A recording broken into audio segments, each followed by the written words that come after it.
اعوذ باللہ من الشیطان الرجیم بسم اللہ الرحمن الرحیم یا ایھا الذین آمنوا کتب علیکم الصیام کما کتب علی الذین من قبلکم لعلکم تتقون۔ ایک مرتبہ درود پڑھ دیں۔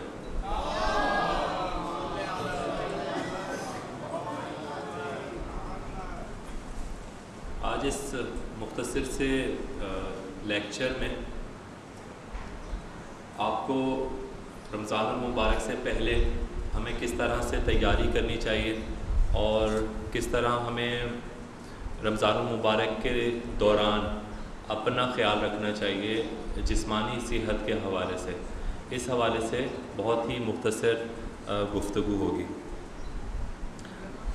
چند باتیں میں تمہیداً آپ کے سامنے بیان کرنا چاہتا ہوں۔ سب سے پہلی تو چیز یہ ہے کہ حالانکہ ہمارا موضوع جسمانی صحت اور اس حوالے سے ہے، لیکن خداوند عالم نے روزے کا جو فلسفہ بیان کیا ہے وہ تقوی ہے۔ روزے اس لیے فرض کیے گئے تاکہ انسان تقوی حاصل کر سکے۔ تو اس لیکچر کا ہرگز یہ مقصد نہیں ہے کہ ہم اس مقصد کو نہیں مانتے، یقیناً ہم اس مقصد کو مانتے ہیں، لیکن ایک صحت مند جسم کے ساتھ انسان زیادہ بہتر طریقے سے عبادت کر سکتا ہے۔ تو جسم کی حفاظت بھی اس طرح سے ایک عبادت بن جاتی ہے۔ اس کے بعد جو روزوں کی فرضیت ہے یہ بھی قرآن کریم سے جو ہے وہ ثابت ہے، اور اس کے بارے میں بھی ہمارے پاس آیات موجود ہیں۔ اور اس کے بعد ہمیں کہا یہ گیا ہے کہ نماز فجر کا جو وقت ہوتا ہے صبح صادق کا، اس اذان کے وقت سے لے کے اور مغرب کی اذان کے وقت تک بھوکا پیاسا رہنا ہے، نیت کر کے اور بھوکا پیاسا رہنا ہے۔ تو بنیادی طور پہ ہمیں یہ روزہ رکھنے کا طریقہ خود قرآن میں بتا دیا گیا ہے۔ اس مختصر تمہید کو آپ لوگ یاد رکھیے گا، کیونکہ اس لیکچر کے اندر بعض حوالوں سے اس کے اوپر آپ کو باتیں معلوم ہوں گی، اور ہو سکتا ہے کہ آگے چل کے ہم اس آیت کی تھوڑی سی اس سے مزید کچھ استفادہ اٹھا سکیں، خاص طور پہ بیماریوں کے حوالے سے۔ سب سے پہلے تو ایک اور بات میں آپ کے سامنے واضح کر دینا چاہتا ہوں، وہ یہ ہے کہ یہ جو آپ کے سامنے اس وقت میں چند منٹ بات کروں گا، یہ بنیادی طور پر ہمارے پچھلے کچھ سال کے تجربات ہیں، جو کہ ہم نے اپنے ہاسپٹلز میں، اپنے کلینکس میں دیکھے۔ کراچی کے اندر جب گرمی بڑھی اور ساتھ میں ہوا میں نمی کا تناسب بڑھ گیا، اور اس کے ساتھ ساتھ ٹیمپریچر بہت زیادہ بڑھ گیا، تو اس کی وجہ سے ایک بہت بڑی تعداد میں لوگوں کی اموات واقع ہوئیں۔ ہم نے اس کو اسٹڈی کیا، اس کے وجوہات کو دیکھا، اور اس حوالے سے جو ہے وہ چند باتیں آپ کے سامنے رکھنے کی کوشش کریں گے، اور کچھ ایسی باتیں بھی ہوں گی جو کہ یقینی طور پر صرف رمضان المبارک ہی نہیں بلکہ ایک عام طور پر بھی آپ کو اس سے فائدہ حاصل ہو سکے گا۔ ہم جب گرمی محسوس کرتے ہیں، پہلی جو بات ہے وہ گرمی کے حوالے سے میں آپ سے کرنا چاہتا ہوں۔ جب ہم گرمی محسوس کرتے ہیں تو ایک تو سورج کی وجہ سے ایک درجہ حرارت ہے، تو وہ مثال کے طور پہ ہو سکتا ہے کہ جیسے عام طور پہ کہا جاتا ہے کہ 98 ڈگری ہے، 100 ڈگری ہے، یا سینٹی گریڈ میں جب ہم بات کرتے ہیں تو ہم کہتے ہیں کہ جی 25 ڈگری ہے، 30 ہے، 35 ہے، 40 ڈگری ہے، اس طرح سے بات کرتے ہیں۔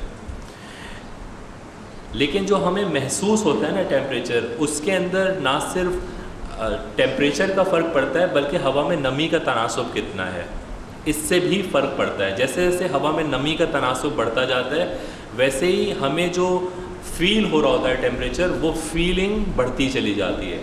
یعنی ہو سکتا ہے اس وقت صرف 35 ڈگری ٹیمپریچر ہو، لیکن جب ہوا میں نمی بڑھتی جائے گی تو ہو سکتا ہے ہمیں جو محسوس ہو وہ 45 ڈگری محسوس ہو رہا ہو، اور ہمارے جسم پہ جو اثرات ہوں گے وہ بھی 45 ڈگری والے ٹیمپریچر کے ہوں گے۔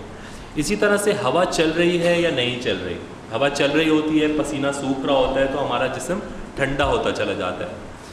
اسی طرح سے سورج کے اندر کچھ الٹرا وائلٹ ریز ہوتی ہیں جو کہ یعنی 11-12 بجے سے لے کے اور 3-4 بجے کے درمیان میں بہت زیادہ ہوتی ہیں، ان کی وجہ سے ہماری جلد کے اوپر خاص طور پہ زیادہ اثر پڑتا ہے.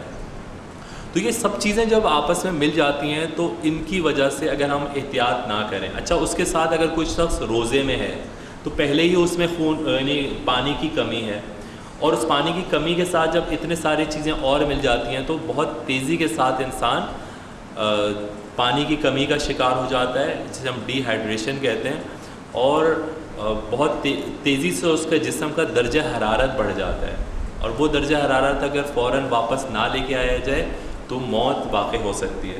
اور اس کے لیے کوئی پہلے سے بیمار ہونے کی ضرورت نہیں ہے, بلکہ اس کے اثر جو ہے وہ ایک عام نارمل انسان کے اوپر بھی ہو سکتا ہے. اب اگر کسی شخص کو یعنی جسم کا ٹیمپریچر بہت زیادہ بڑھ جائے تو اب ہمیں کیا کرنا چاہیے؟ پہلی تو چیز یہ ہے کہ اگر وہ دھوپ میں ہے تو اس کو دھوپ سے سائے میں لے کے آ جائیں. اچھا یہ اگر ٹیمپریچر بہت زیادہ ہے, نمی بھی بہت زیادہ ہے, تو بھی ہو سکتا ہے کہ لوگوں کو نہ ہو ہیٹ اسٹروک یا ہیٹ کا جو اثر ہوتا ہے, ان لوگوں کو ہوتا ہے جو کہ دھوپ میں زیادہ دیر تک کام کرتے ہیں. ٹھیک ہے, تو پہلا کام کیا کرنا ہوگا کہ دھوپ سے ان کو ٹھنڈک میں یا سایہ دار جگہ پہ لے آئیں. اگر وہ بہت ٹائٹ کپڑے پہنے ہوئے تو ان کے کپڑوں کو ڈھیلا کیا جائے, ان کو ہوا جھلی جائے, ان کو پانی پلایا جائے, اور تیزی کے ساتھ ان کو جو ہے وہ ان کا ٹیمپریچر جسم کا وہ کم کیا جائے. اس کے لیے ان کو نہلا سکتے ہیں, ان کو برف کے اوپر جو ہے وہ رکھ سکتے ہیں, اور اس کے بعد جیسے ہی تھوڑا سا اسٹیبلائز ہوں تو فوری طور پہ ان کو اسپتال میں پہنچایا جائے تاکہ ان کی بہتر نگہداشت کی جا سکے. اس حوالے سے یہ چیز ضروری ہے سمجھنا کہ ذرا سی بھی دیر اگر کی جائے گی تو انسان اپنی جان کھو سکتا ہے. اب ایک اور اس کے ساتھ چیز جو کہ ہمیں معلوم ہونی چاہیے, یہ دوسرا ایک اور سوال تھا کہ کیا شوگر کے مریض جو ہیں وہ روزہ رکھ سکتے ہیں یا روزہ نہیں رکھ سکتے. تو اس کا جواب یہ ہے کہ شوگر کے مریض یقیناً روزہ رکھ سکتے ہیں. اس حوالے سے اگر وہ گولیوں پر ہیں تو گولیوں کی مقدار ان کو کم کرنی پڑے گی, کیونکہ روزوں میں زیادہ دیر تک انسان بھوکا پیاسا رہتا ہے. اگر وہ انسولین پر ہیں تو انسولین کی مقدار کم کرنی پڑے گی. عام طور پہ صبح میں زیادہ انسولین لگائی جاتی ہے, شام کو کم لگائی جاتی ہے, لیکن جو لوگ روزہ رکھتے ہیں تو ان کو شام کو زیادہ انسولین لگانی ہوتی ہے اور صبح میں کم لگانی ہوتی ہے, کیونکہ پورا دن روزہ ہے وہ چل رہا ہوتا ہے. تو یہ اپنے یقیناً اس کے لیے ضروری یہی ہوگا کہ جو شخص ڈائبٹیز کا شکار ہے وہ اپنے ڈاکٹر سے مشورہ کرے اور اپنی دوائیاں ایڈجسٹ کروا لے. دوسرا سوال یہ تھا کہ کیا بلڈ پریشر کے مریض روزہ رکھ سکتے ہیں.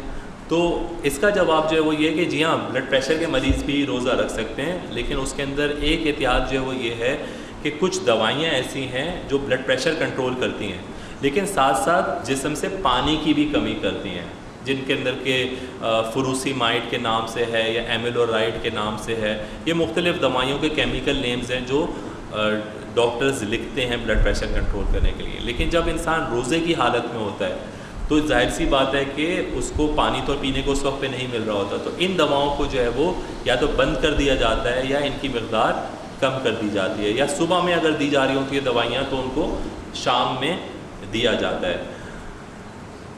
اگلا جو سوال ہے وہ یہ کہ کیا گردے کے مریض یا ان کو گردے میں پتھری ہوتی ہے, کیا وہ لوگ روزہ رکھ سکتے ہیں. تو ان کو جو مشورہ دیا جاتا ہے وہ یہ ہے کہ رمضان آنے سے پہلے ہی ڈاکٹر کو دکھا کے, اور اگر گردے میں پتھری ہے تو اس کا علاج کرا لیا جائے. آج کل گردے کی پتھری کا علاج بہت مشکل نہیں ہے. اچھا یہ سندھ کے بعض علاقے اور کراچی میں بھی ہم نے دیکھا ہے کہ پتھری کا مرض جو ہے وہ بہت تیزی سے بڑھ رہا ہے. بہت ساری اس کی وجوہات ہو سکتی ہیں, لیکن ہوتا ہے یہ. تو اس کا طریقہ کیا ہوتا ہے, ایکس رے ہوتے ہیں, الٹرا ساؤنڈ ہوتا ہے, اس سے پتھری کا معلوم ہو جاتا ہے کہ گردے میں ہے یا نہیں ہے. اور اس کا علاج شعاؤں کے ذریعے سے بھی ہو سکتا ہے جو کہ بغیر آپریشن کے ہوتا ہے, اور صرف پانی پینے سے بھی ہو سکتا ہے, اور کچھ دوائیوں سے بھی ہم لوگ اس کو گھلا سکتے ہیں. تو پہلی تو چیز یہ کہ رمضان سے پہلے ہی اس کی احتیاط کر لی جائے. لیکن اگر پتھری ہے اور وہ بالکل سائلنٹ ہے اور وہ کوئی تکلیف نہیں دے رہی ہے تو انسان روزہ رکھ سکتا ہے, سوائے اس کے کہ اس کو بہت زیادہ درد چل رہا ہو اور ڈاکٹر نے اس کو کہا ہو کہ پانی آپ کو زیادہ پینا ہے. تو ایسی صورت میں جو ہے وہ احتیاط کرنی چاہیے. اچھا اب بات یہ ہے کہ انسان اگر ان امراض کا شکار ہے، شوگر کا ہے، بلڈ پریشر کا ہے، گردوں کے مسائل ہیں، جوڑوں کے مسائل ہیں، کسی کو دل کی تکلیف ہو سکتی ہے، مختلف امراض کا مختلف لوگ جو ہیں وہ شکار ہو سکتے ہیں، تو اب وہ کریں کیا وہ روزہ رکھیں یا وہ روزہ نہ رکھیں؟ ٹھیک ہے نا. پھر سوال آخر میں جو ہے نا یہیں پہ آ کے رکتا ہے کہ اب مریض روزہ رکھ سکتا ہے یا روزہ نہیں رکھ سکتا.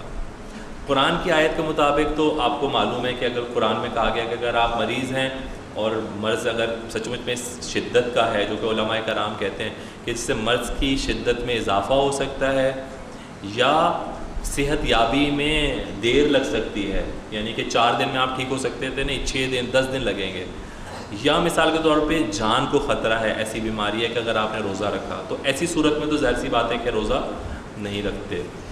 لیکن اس کا فیصلہ کون کرے گا؟ کیا مریض خود اس کا فیصلہ کرے گا یا اس کا فیصلہ ڈاکٹر کرے گا؟ مریض ظاہر سی بات ہے خود جو بیمار ہے وہ خود تو سمجھتا ہی ہے، لیکن بعض اوقات یہ ہوتا ہے کہ مریض جذباتی فیصلے کرتے ہیں، کہتے ہیں ہمیں چاہے کچھ بھی ہو جائے لیکن ہمیں روزہ رکھنا ہے. یہ وہ پوائنٹ ہوتا ہے جہاں پر کہ میں سمجھتا ہوں کہ ایک دیندار اگر ڈاکٹر ہے اور وہ اگر مشورہ دیتا ہے کسی کو کہ آپ روزہ نہ رکھیں تو مریض کو اس کی بات ماننی چاہیے، اور اپنے جذبات میں اور ایک عوامی سوچ کے تحت کہ نہیں روزہ تو رکھنا ہی رکھنا ہے، تو اس جذباتیت سے جو ہے وہ کام نہیں لینا چاہیے. کیونکہ اگر اس صورت میں آپ کے جسم کو نقصان پہنچا یا جان خطرے میں پڑی تو ایک تو یہ ہے کہ اس عبادت کو کوئی فائدہ نہیں ہے، اور اس کی قبولیت جو ہے وہ بھی اللہ بہتر جانتا ہے کہ اس کی قبولیت ہوگی یا نہیں ہوگی. اچھا، ایک اور سوال جو کہ عام طور پہ پوچھا جاتا ہے اور اس کے اوپر میں کئی دفعہ بات بھی شاید پہلے کر چکا ہوں، وہ یہ ہے کہ وہ کیا صورتحال ہوگی، کیونکہ گرمی کا موسم ہے، وہ کیا علامات ہوں گی کہ جو علامات اگر کسی انسان میں ہوں تو اس کو روزہ کھول لینا چاہیے، یعنی کہ روزے کو کنٹینیو نہیں رکھنا چاہیے، پانی پی لینا چاہیے. اس کے اندر کچھ تو بہت ہی واضح علامات ہیں. ایک تو یہ کہ انسان بے ہوش ہو جائے، اس قدر ڈی ہائیڈریشن ہو جائے کہ انسان بے ہوش ہو جائے. اب بے ہوشی کے اندر تو روزہ نہیں کنٹینیو رہ سکتا، اس کو انسان کو ہوش میں بھی لانا ہے، اس کو پانی بھی پلانا ہے، اس کو ڈرپ بھی لگانی پڑے گی. بلڈ پریشر بہت کم ہو جائے، جب بلڈ پریشر کم ہوتا ہے تو جسم کے تمام اعضاء، دماغ، دل، پھیپھڑے، گردے، ان سب میں خون کم جا رہا ہوتا ہے اور وہ سب چیزیں ڈیمیج ہونی شروع ہو جاتی ہیں. اسی طرح سے ایک اور علامت ہوتی ہے کہ نبض بہت تیز چلنے لگے، اس کے اندر بھی یقیناً پانی کی بہت زیادہ کمی ہو گئی ہوگی. جسم کا ٹیمپریچر 101 یا اس سے بھی زیادہ بڑھ جائے، ٹھیک ہے، تو اس کے اندر بھی بہت تیزی سے انسان جو ہے وہ پانی لوز کرنا شروع کر دیتا ہے. کسی کو الٹیاں لگ جائیں یا لوز موشن لگ جائیں، دست لگ جائیں. اب یہ آدمی اگر روزہ کنٹینیو کرنا چاہ رہا ہے تو وہ بہت تیزی سے اپنے آپ کو ڈیمیج کر رہا ہے، بہت تیزی سے اپنے آپ کو نقصان پہنچا رہا ہے. اس شخص کو فوراً روزہ کھول لینا چاہیے. کوئی شخص اسپتال میں جاتا ہے اور اسپتال میں اسے کہا جاتا ہے آپ کو ڈرپ لگانے کی ضرورت ہے. تو ڈرپ لگانے کی ضرورت تب پڑتی ہے جبکہ بہت زیادہ ڈی ہائیڈریشن ہو جاتی ہے. ایسی صورت میں بھی روزہ جاری نہیں رکھ سکتے. یا مثال کے طور پہ کسی کا ہم نے بلڈ ٹیسٹ کیا اور دیکھا کہ اس کو اتنا ڈی ہائیڈریشن ہو گئی ہے کہ اس کے گردے کے افعال جو ہیں وہ خراب ہونے شروع ہو گئے ہیں، یا مثال کے طور پر بالکل پیشاب آنا ہی بند ہو گیا، اتنی ڈی ہائیڈریشن ہو جائے گی، تو ایسی صورت میں ظاہر سی بات ہے کہ روزہ رکھنا صحیح نہیں ہے. یہ جو جملہ میں کہہ رہا ہوں نا کہ روزہ رکھنا ٹھیک نہیں ہے، ٹھیک ہے، اس کے اوپر آپ مجھ سے سوال کر سکتے ہیں کہ میں کس بنیاد پہ یہ بات کہہ رہا ہوں، ٹھیک ہے. لیکن میں اس کا جواب صرف اتنا دینا چاہتا ہوں کہ اگر کوئی، ایک تو کچھ ڈاکٹرز ایسے ہوتے ہیں نا جو کہ اہمیت ہی نہیں دیتے روزوں کو، کہتے ہیں نہیں روزہ رکھو نہ رکھو، کیا بلا وجہ میں بھوکے رہتے ہو، ٹھیک ہے. کچھ تو ڈاکٹرز ایسے ہوتے ہیں وہ تو مانتے ہی نہیں دین کو نا، تو ایسے ڈاکٹرز کی میں بات نہیں کر رہا. لیکن اگر کوئی ڈاکٹر ہے جو کہ دین کو سمجھتا ہے، ڈاکٹری کو بھی سمجھتا ہے، اور وہ اگر آپ کو مشورہ دے رہا ہے کہ بھائی یہ وہ علامات ہیں یا یہ ہو جائے تو آپ روزہ چھوڑ دیں، یا وہ کہتا ہے کہ آپ روزہ کھول لیں، تو اس کی بات ماننی چاہیے. میں کم از کم جتنا دین کو سمجھا ہوں اور جتنا میڈیکل سائنس کو سمجھا ہوں پچھلے 20 سال میں، اس سے میں اس نتیجے پر پہنچا ہوں. اب یہاں پہ آنے کے بعد اپنے گفتگو کے آخری حصے کی طرف میں آتا ہوں، اور وہ ہے کہ اپنے روزے کے اندر، روزوں کے درمیان میں غذا کے اندر کیا تبدیلیاں کرنی چاہیے. یقیناً آپ لوگوں کے ذہن میں بھی بہت ساری چیزیں ہوں گی، لیکن میں آپ کو کچھ باتیں جو ہیں وہ آج بتانا چاہتا ہوں۔ پہلی تو بات یہ ہے کہ خداوند عالم نے جب ہم سے یہ کہا کہ آپ روزہ رکھیں، ٹھیک ہے، تو ہمیں یہ تو بتا دیا کہ فجر کی اذان سے لے کے مغرب کی اذان تک کچھ کھانا پینا نہیں ہے، ٹھیک ہے، لیکن کوئی چیز واجب قرار نہیں دی ہے کہ روزہ رکھو تو سحری میں یہ ضرور کھاؤ، یا روزہ رکھو تو افطار میں پکوڑے، سموسے، جلیبی اور دودھ کا شربت ضرور ہونا چاہیے، یا مثال کے طور پہ اگر آج میز کے اوپر خربوزے نہیں ہیں تو روزہ ہوا ہی نہیں۔ ایسی کوئی چیز نہ قرآن میں آئی نہ حدیث میں آئی۔ اگر آئی ہے تو آپ مجھے میری اصلاح فرما دیں۔ مجھ سے زیادہ بزرگ افراد یہاں پہ بیٹھے ہوئے، 50 سال سے آپ لوگ روزہ رکھ رہے ہوں گے، اگر کوئی چیز ایسی کسی عالم سے سنی ہو تو آپ مجھے بتا دیں۔ روزہ رکھنے کا مقصد کھانا نہیں ہے، روزہ رکھنے کا مقصد کھانا نہیں ہے، نہ کھانا ہے روزہ رکھنے کا طریقہ، کھانا روزہ رکھنے کا طریقہ نہیں ہے، تو کھانے کو تو ڈسکس ہی نہیں ہونا چاہیے، پہلی بات۔ دوسری بات جو ہے وہ یہ کہ روزے میں کسی قسم کی خاص غذا کی ضرورت نہیں ہے، کوئی خاص غذا نہیں ہے جو آپ کو روزوں میں کھانی ہے۔ آپ کیا روزانہ جو کھانا پکتا ہے، جس طرح سے آپ ناشتہ کرتے ہیں، جس طرح سے آپ شام کو کھانا کھاتے ہیں، وہی آپ کو کھانا ہے۔ اوقات تھوڑے سے چینج ہو گئے، فجر سے پہلے کھا لیں اور مغرب کے بعد کھا لیں، بس یہ فرق پڑا ہے۔ پانی زیادہ پینا چاہیے کیونکہ پورے 15 گھنٹے یا 14 گھنٹے بیچ میں پانی نہیں پیا تو بھائی آپ افطار کے اندر اتنا پانی پی لیں، افطار سے لے کے اور فجر سے پہلے تک، کہ مثلا 12 گلاس پانی کمپلیٹ ہو جائے۔ یہ بھی نہیں کہ آپ نے افطار کے وقت پہ 6 گلاس پانی پی لیا، نہیں، ایسا بھی نہیں کریں، ٹھیک ہے۔ ایک جینٹل مین کی طرح سے روزہ رکھیں، ٹھیک ہے، کہ یہ کوئی آپ کے اوپر مصیبت نہیں آ گئی ہے، روزے اگر آ گئے تو ایک نارمل سا ایک پروسیجر ہے، ٹھیک ہے۔ اس کو اپنے لیے اور اپنے گھر میں موجود خواتین کے لیے مشکل نہ بنائیں۔ میں نے پہلی دفعہ جب وزن بڑھایا تو وہ رمضان میں بڑھایا تھا، نائٹ ڈیوٹیز کرتا تھا، فجر کے اندر پراٹھے کھاتے تھے، فجر سے پہلے پراٹھے کھاتے تھے، 10 کلو وزن بڑھا لیا ایک مہینے میں، ٹھیک۔ لوگ سوچتے ہیں کہ رمضان میں وزن کم ہوگا، کسی کا وزن کم نہیں ہوتا۔ نہ آپ کے بجٹ میں اضافہ ہونا چاہیے، نہ گھی گھر میں ایکسٹرا آنا چاہیے، نہ بیسن ایکسٹرا آنا چاہیے، نہ تیل زیادہ ضرورت سے آنا چاہیے۔ بجٹ اپنا خراب نہ کریں روزوں کے اندر، جو روزانہ چل رہا ہے وہی آپ لوگ کھاتے ہیں، ایک بیلنس غذا ہونی چاہیے، ٹھیک ہے۔ قطعاً کوئی بد احتیاطی نہ کریں، یہ آپ سے زیادہ میں اپنے آپ سے کہہ رہا ہوں۔ اسی طرح سے افطار پارٹیاں بہت ہوتی ہیں، اب تو آپ تو شاید یہاں پر ہیں، سحور بھی ہوتی ہے، مڈل ایسٹ میں آپ جائیں تو وہاں پر تو سحری کی بھی پارٹیاں چل رہی ہوتی ہیں، یعنی کہ 11 بجے سے شروع ہوتی ہے اور وہ فجر تک جو ہے وہ پارٹی چل رہی ہوتی ہے، تو خود اس کی وجہ سے بھی انسان کا بجٹ جو ہے وہ خراب ہو جاتا ہے۔ جو چیزیں کھانی چاہیے ایسی کوئی چیز نہیں ہے جو کھانی چاہیے، جو چیز نہیں کھانی چاہیے وہ تلی ہوئی چیزیں نہیں کھانی چاہیے، کولڈ ڈرنکس جو فزی ڈرنکس کہلاتی ہیں نا، جو پھر کر کے کھلتی ہیں، تو اس طرح کی چیزیں نہیں پینی چاہیے، اور جو چیز روزانہ نہیں استعمال کرتے وہ استعمال نہیں کرنی چاہیے، ورنہ آپ بہت سارے صحت کے مسائل کا شکار ہو جائیں گے۔ چکن نہ کھائیں تو زیادہ بہتر ہے، فارمی ہو یا بغیر فارمی تو پتہ نہیں کہیں ملتی ہے نہیں ملتی، ملتی ہے تو آپ خوش قسمت ہیں، لیکن یہ جو چکن ہے نا، اب اس میں تو کچھ بچا نہیں ہے، ٹھیک ہے، چکن جو ہے اس میں اب کچھ بھی نہیں بچا ہو، چاہے آپ گائے کا گوشت کھا رہے ہیں، بکرے کا گوشت کھا رہے ہیں، وہ تو اپنی جگہ پر ٹھیک ہے، لیکن یہ جو چکن ہے نا، اب یہ شاید بہت زیادہ فائدہ مند چیز نہیں رہی ہے۔ جو چیز 6 مہینے کے اندر بڑی ہونی چاہیے، اس کو آپ چند ہفتے میں جب بڑا کر رہے ہیں تو کچھ نہ کچھ اس کو ایسی چیزیں کھلائی جا رہی ہیں جو کہ کھلانے والی نہیں ہیں، ٹھیک ہے، تو اس طرح کی چیزیں تو ویسے ہی اوائڈ کرنی چاہیے۔ مجھے تو اگر بھوک بہت لگے گی، میری جان جا رہی ہوگی، میں تو روزہ کھول لوں گا، میں تو پانی بھی پی لوں گا، اگر مجھے لگ رہا ہوگا کہ اب بس اب برداشت نہیں ہو رہا۔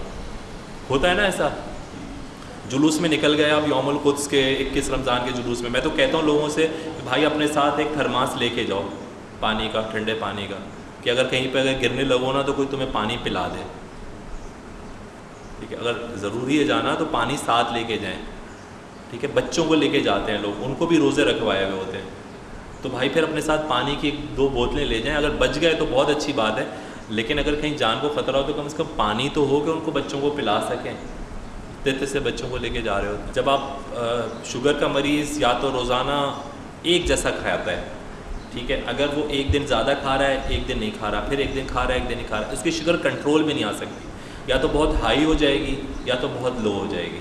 نہ اس کی انسولن کی ڈوز ایڈجسٹ ہو سکتی ہے, نہ اس کی گولیاں ایڈجسٹ ہو سکتی ہیں.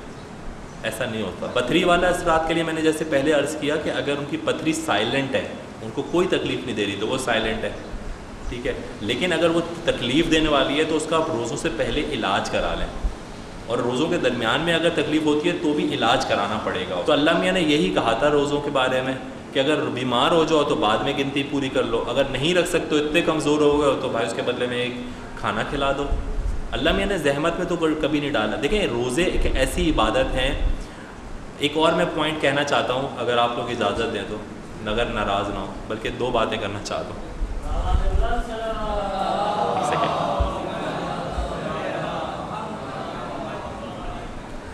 پہلی تو بات یہ ہے کہ کچھ عبادتیں تو نا اسٹیٹس سمبل بن گئی ہیں.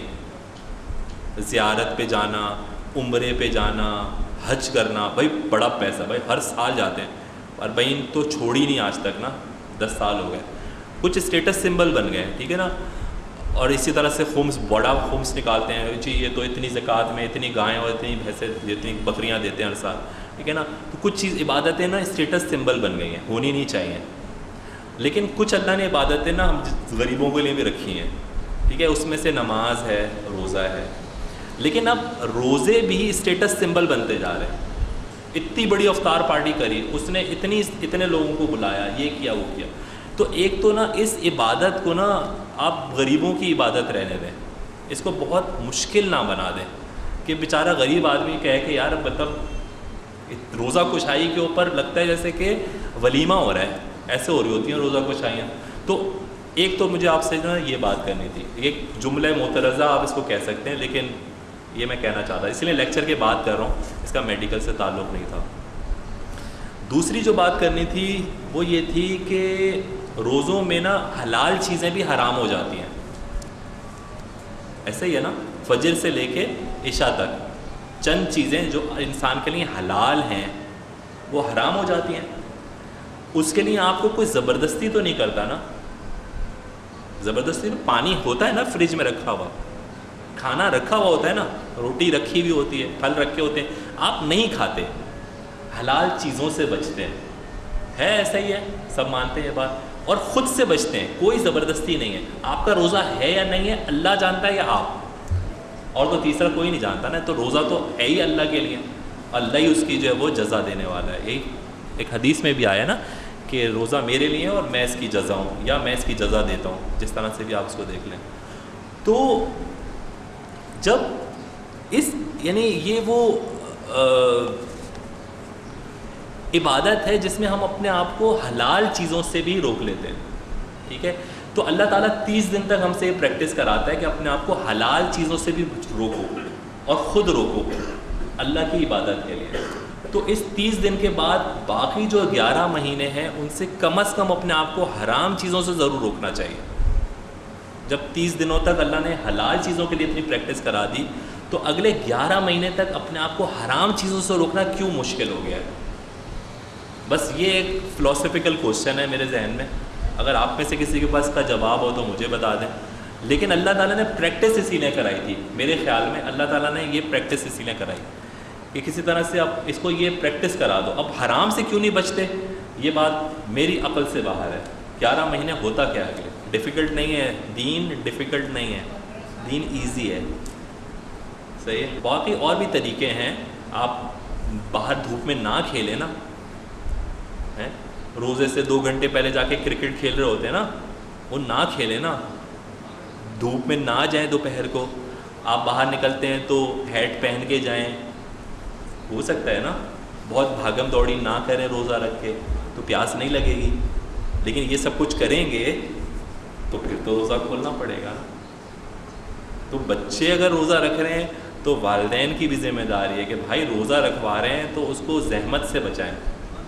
بچوں کو جو ہے وہ, ورنہ کیا ہوگا, بدک جائیں گے وہ, پھر وہ بڑے ہوں گے نا, کہیں گے یار یہ کیا ہے یار, بچوں کو شوق سے اگر روزہ رکھتے ہیں تو ٹھیک ہے، لیکن ان کو زحمت میں نہ ڈالیں. دیکھیں اپنے آپ کو آپ ہلاکت میں نہیں ڈال سکتے.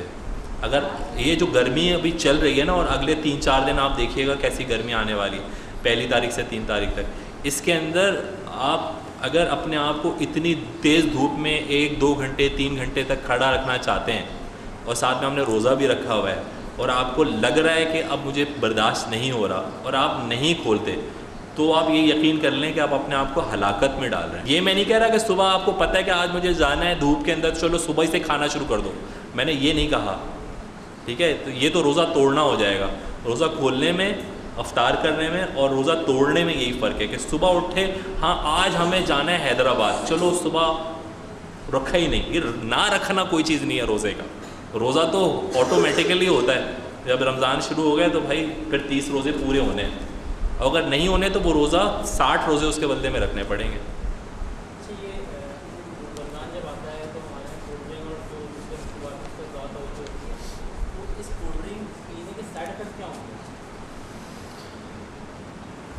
بھائی نے یہ سوال کیا ہے کہ رمضان المبارک میں بھی اور ادر دن رمضان بھی جو کولڈ ڈرنکس ہوتی ہیں نا، جن کو ہم فزی ڈرنکس کہتے ہیں، ٹھیک ہے، وہ لوگ پی رہے ہوتے ہیں. ان کے فائدے کیا ہیں اور ان کے نقصانات کیا ہیں؟ فائدہ تو کوئی بھی نہیں ہے خاص، سوائے اس کے کہ پانی چلا جاتا ہے جسم کے اندر. مگر ایک کولڈ ڈرنک کی جو بوتل ہے اس میں کم از کم 9 چائے کے چمچے، چائے والی چمچیاں ہوتی ہیں، 9 چائے کی چمچیاں چینی ہوتی ہے. آپ سوچیں ذرا، ایک پیالی چائے ہم پیتے ہیں اس میں 9 چمچی چینی ڈال لیں تو اس کا کیا حال ہوگا، اور وہ کس تیزی کے ساتھ شوگر کو ہمارے جسم میں ہائی کرے گی. ٹھیک ہے، اور اس کی وجہ سے میں نے چھوٹے بچوں میں دیکھا ہے کہ شوگر پیدا ہو رہی ہے. چھوٹے بچوں کے اندر جو ہے وہ پرابلمز آ رہی ہیں. 10 سال 8 سال کے بچے وہ شوگر کے ساتھ آ رہے ہیں. اتنے چھتے سے بچوں کو جو ہے وہ شوگر ہو رہی ہے. ٹھیک ہے، تو ان چیزوں کا فائدہ نہیں ہے. ٹھیک ہے، 2 چیزیں ہوتی ہیں، ایک چیز ہوتی ہے نقصان دیتی ہے، وہ تو نہیں استعمال کرنی. دوسری چیز ہوتی ہے وہ نہ فائدہ دیتی ہے نہ نقصان. تیسری چیز ہے جو فائدہ دیتی ہے. ٹھیک ہے، تو پہلی چیز جو چھوڑنی ہے نا وہ جو نقصان دیتی ہے، اور اس کے بعد آپ کو کیا کرنا ہے، وہ ان چیزوں کو چوز کرنا ہوتا ہے جو فائدہ دے رہی ہوتی ہیں.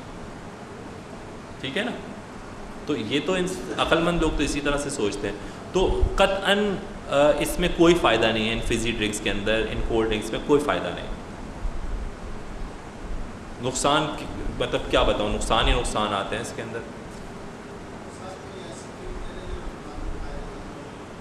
رمضان میں کیا ہو، رمضان میں فائدہ مند یہ بھائی کہ یہ بہت اچھا آپ نے سوال کر لیا، اس کے اوپر بھی بات کرنی چاہیے تھی. بات یہ ہے کہ جو بھی عبادت اللہ تعالیٰ نے رکھی ہے، اب میں کچھ زیادہ اس طرف نہ چلا جاؤں، مجھے ڈر لگ رہا ہوتا ہے. لوگ کہتے ہیں کہ علم دین میں بھی گھسنا جو انہوں نے شروع کر دیا. لیکن میں اس کو ایک پریکٹیکل بات آپ کو بتا رہا ہوں. پریکٹیکل بات میرے بھائی یہ ہے کہ ہر عبادت اس کی ایک تیاری ہوتی ہے.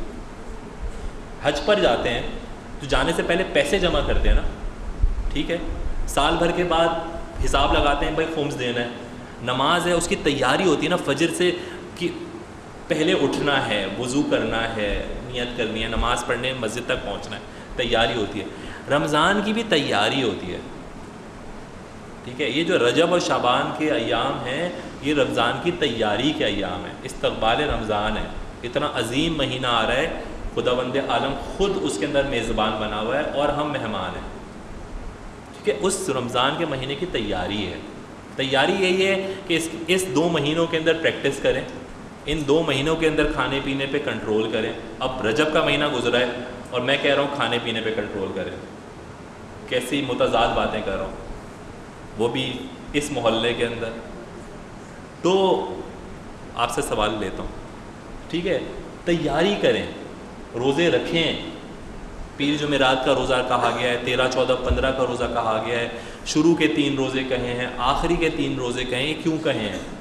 اور رجب شعبان تو پورے مہینے ہی روزوں کے، ٹھیک ہے، جتنے رکھ سکتے ہیں روزے رکھیں. اس کے علاوہ یہ کہ پانی کوشش کریں کہ جب بھول جاتا ہے انسان پانی پینا، ٹھیک ہے، آفس میں کام کر رہے ہوتے ہیں، پڑھا رہے ہوتے ہیں، ہم لوگ پیشنٹس کو دیکھ رہے ہوتے ہیں، آئی سی یو میں کھڑے ہوتے ہیں، 4 گھنٹے گزر جاتے ہیں، پانی نہیں پی رہے ہوتے. ٹھیک ہے، پانی پئیں. بچے اسکول جاتے ہیں ان کو پانی پینا چاہیے, گھر آتے ہیں. تو یہ دو چیزیں ہیں جو میں سمجھتا ہوں کہ رمضان کی تیاری کے لیے امپورٹنٹ. اپنے آپ کو آمادہ کرنا ہے نا ایک چیز کے لیے. آپ بھائی کیا کہہ رہے تھے؟ آپ کے سوال کا جواب کچھ ملا؟ جی فرمائیے.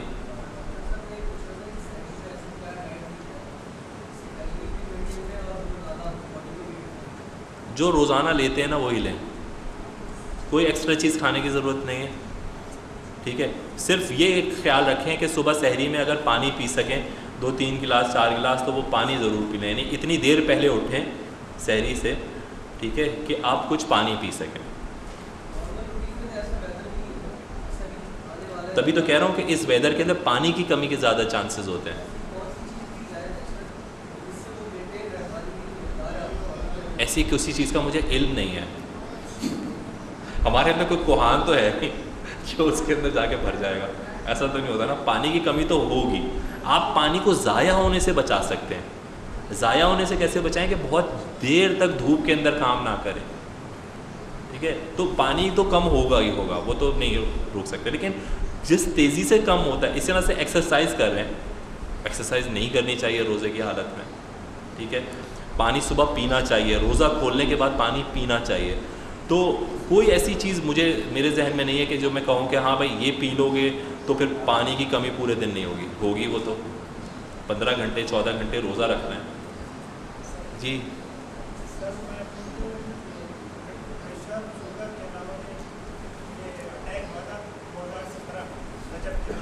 دل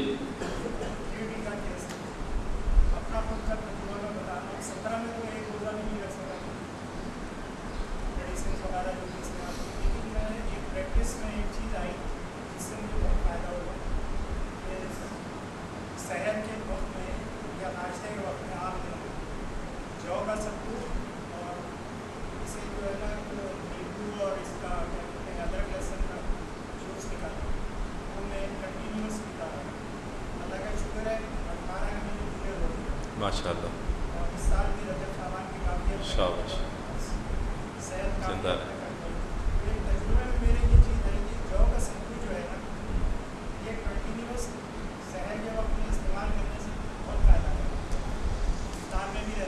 ٹھیک ہے بھائی, تجربے کی بھی بات ہوتی ہے نا, مجھے اس کا تجربہ نہیں تھا.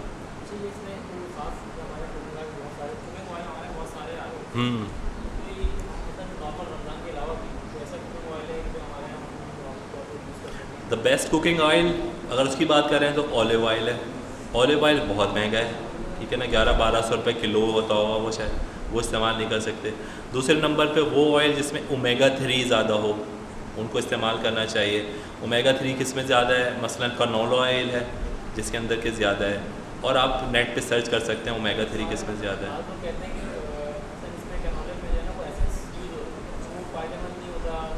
وہ تو وہی تو تحقیق کرنی ہوتی ہے, یہ تو تحقیق کر کے دیکھنا پڑے گا.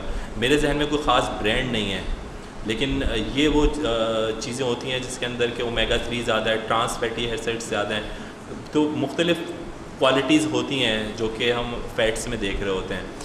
ایک بات طے ہے کہ ہمارے گھر میں جو تیل استعمال ہوتا ہے, چاہے وہ گھی ہوتا ہے, تیل ہوتا ہے, مکھن ہوتا ہے, کسی بھی طرح کے روغنیات, 5 اگر لوگ گھر میں رہتے ہیں نا, 5 اگر لوگ رہتے ہیں تو یعنی پر ہیڈ اگر آپ لگائیں تو 4 چائے کے چمچوں سے زیادہ استعمال نہیں ہونا چاہیے. 4 سے 5 چائے کے چمچے, اس سے زیادہ گھر میں تیل 24 گھنٹے میں استعمال نہیں ہونا چاہیے. اب آپ اس کا اندازہ لگا لیں, تقریباً 20 ml بنتا ہے یا 25 ml پر ہیڈ کی بات کر رہا ہوں. تو ہمارے یعنی 100 ml اگر 4 لوگ رہتے ہیں تو 100 ml. اب 100 ml ہوتا کتنا ہے؟ آدھی پیالی سے بھی بالکل کم, ٹھیک ہے, اور ہوتا کتنا ہے استعمال؟ تو آپ کوئی سا بھی تیل استعمال کر لیں, کیلوریز کی مقدار اتنی ہوتی ہے جتنی 5 ml میں ہوگی ایک آئل کے, اتنی ہوگی دوسرے آئل کے بھی. آپ کو مقدار کم کرنی پڑے گی, ٹھیک ہے. یہ بیلنس, ہاں بیلنس ڈائٹ کا رول ہے. کوئی اور سوال؟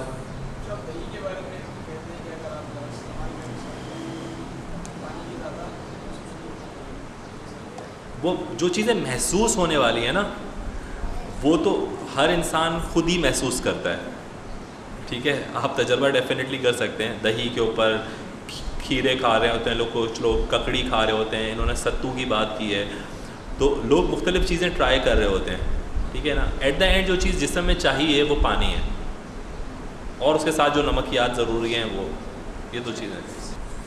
تو یہ وہ مختصر باتیں تھیں جو میں آپ سے کرنا چاہتا تھا. میرے پاس تو یہی سب کچھ تھا بتانے کے لیے. ایک مرتبہ درود پڑھ دیں.